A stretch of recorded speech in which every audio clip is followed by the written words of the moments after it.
তাহলে এই ধান ওরা খায়, আমাদের আমরা খাই। হ্যাঁ, কলস বলতে সীমান্তের এই পাশে আর মুখটা চিকন। এই যে ইগল জিগা গাছগুলো আছে না, এটাই সীমানা, ওটা দুই সীমানার মধ্যে। আর আমাদের বাংলাদেশে আছে এইটা, আমাদের বাংলাদেশের ডুবা, যেখান থেকে আমাদের বাংলাদেশ ডুবা পড়ছে, নো ম্যানস ল্যান্ডের জমিগুলো কার কার? বাংলাদেশের ভারতের ওই যে বলেন এই গাছের ওপারটা ইন্ডিয়া খায়, এবার ওরা আবাদ করে, আর এই যে বাংলাদেশ আবাদ করে। এই বাড়িগুলো তো ইন্ডিয়া। ভিডিও করেন নাই ভাই, এখানে ভিডিও করার কারণে মানুষ ঝামেলা করে। হ্যাঁ, একটু মোবাইল ইউজ করেন না, আমরা বারবার একটা জিনিস বলছি, এর কলা কোনো সব নাই। আর আমি এই লালটা আর আমার এই লালটা, এই দুই লাল বন্ধ, এই লাল নিয়ে সীমান্তে আসা উচিত না। হ্যাঁ, আমার চোখে পড়ে, চোখে পড়ে।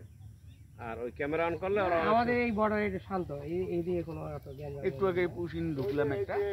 আচ্ছা, এখান থেকে রাস্তা নাকি এই যে মাল টালা আনতে না একজন আসছে, তরকারি চিনি আনে, আর জিরা টিরা আনে, ওই যারাই দেয় বিছুন আনে। দেশে চিনি যে কম দাম, ভারতের আরো কম, আনলে 20 টাকা আরো কম পায়। এখানে মশলা জিরা মিরে পাওয়া যায়।